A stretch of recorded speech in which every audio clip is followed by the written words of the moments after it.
Well, what's up, boys and girls? It's over.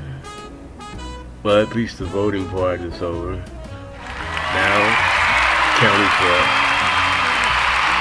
Perhaps this is the part where all the bullshit begins again. But for the most part, this election proved different from historical trends. It proved different from basically any other election that we've had previous to this, because again, it put emphasis on, don't believe the pollsters. The pollsters are, no matter who does it, for some reason they all seem to be, to some extent, lesser or greater, politically biased.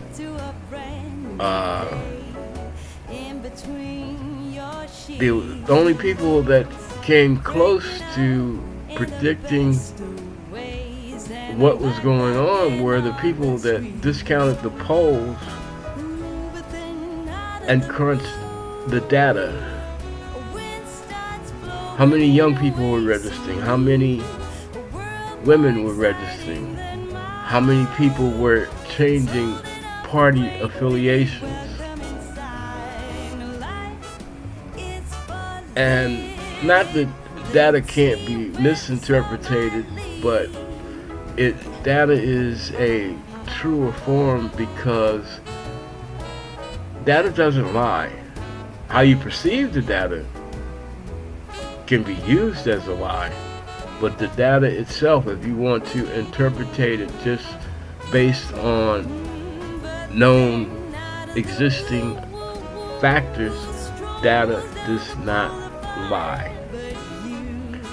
Now, that being said, what caused this election to basically work itself down to a tie? And some people say, well, we're no better off or we're no worse off than we were. I beg to differ. We are probably much better off because the MAGA Republicans did not walk away with our democracy like they intended to. They may eventually control the Congress, perhaps even the Senate by a seat. We don't know. Things are just that tight, just that close.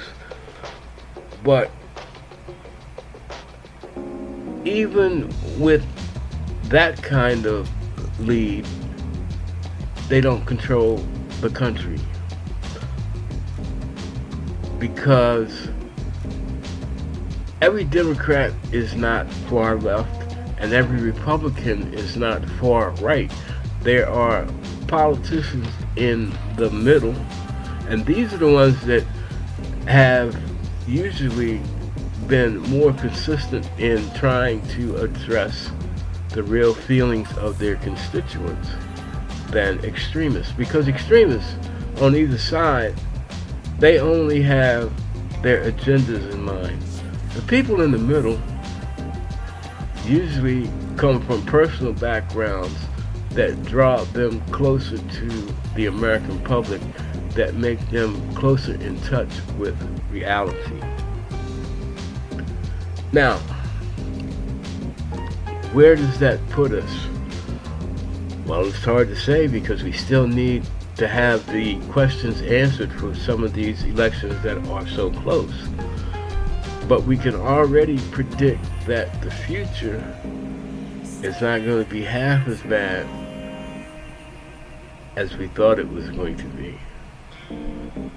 Because if the Republicans had won at the levels that history predicted, an off year or off in midterm elections, we would have been fucked, because by the Republican Party walking away, that would have gave the MAGA extremists the right to say that it was a mandate from the public to do what we want to do to reshape this country in the image that we want it to be.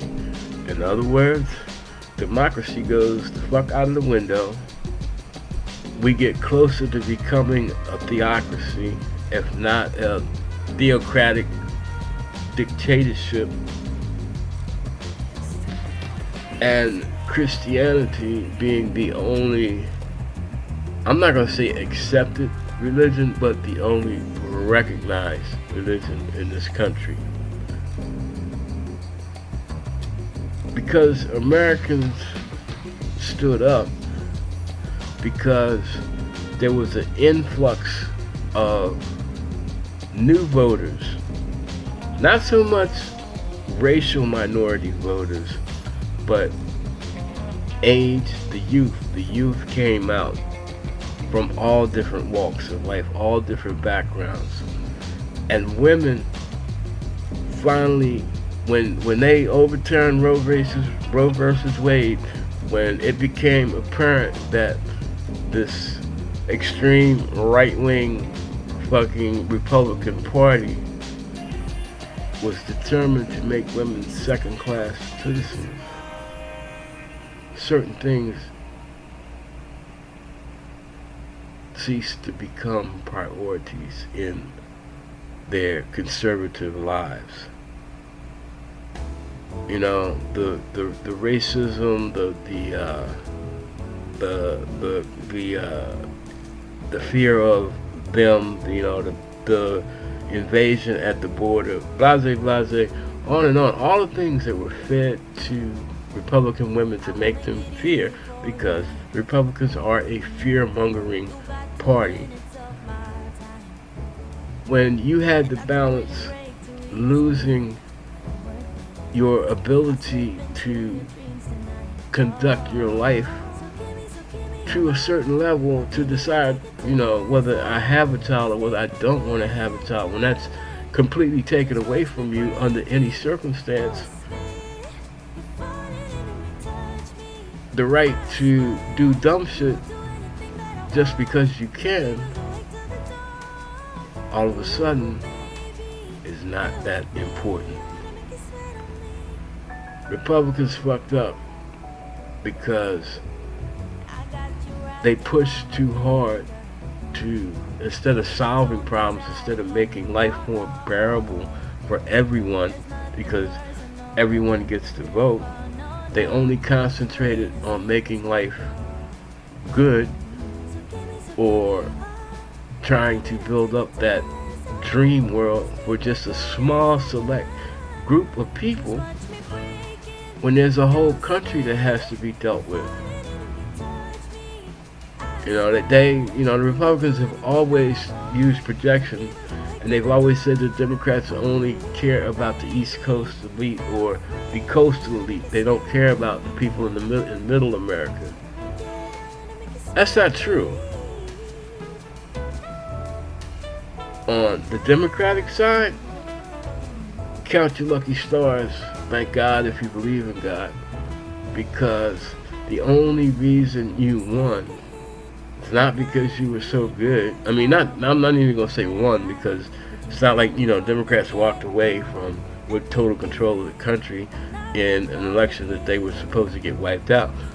The thing was, they won because they didn't get wiped out. Even if the Republicans gain control of the House, and perhaps even the Senate too, they don't have the levels they need to crush the Democrats on every front. And with the, let's say, the crease in the grip that Donald Trump had on the Republican Party, and the fact that a new leader hasn't been clearly crowned, even though it seems that DeSantis is the heir apparent. DeSantis doesn't have the national exposure to be a completely unifying factor like Trump was when he ran for president and became president for 4 years.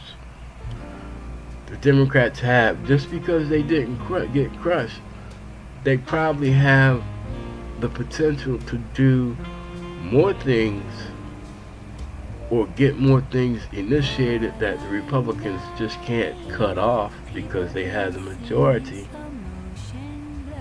than they've had in a long time. The thing that the Democrats have to buckle down on, one, they have to pay more attention to the progressives, because the youth vote saved your ass. The thing that saved your ass in this midterm election was people, voters, 18 to 50. Not the end of the boomer generation that's basically jamming the halls of Congress and Senate. It's the youth, the Gen Z, the latter part of Gen X, the youth, younger. Like I said, 50 down to 18. These are the voters that matter. These are the voters that are going to be the engine in the political system, no matter what party. And if the two recognized parties don't start dealing with the wants of these Americans, guess what? They may get smart enough to go out and form their own party, and then y'all crusty ass motherfuckers would be truly fucked.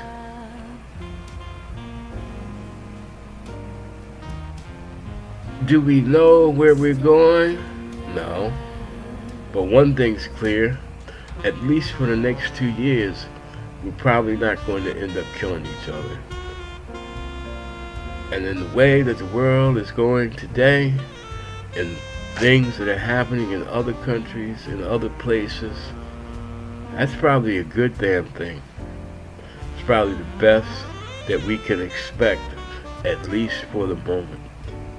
It's up to us as Americans, as human beings, to take the respite that we got from destruction and come out to a positive end.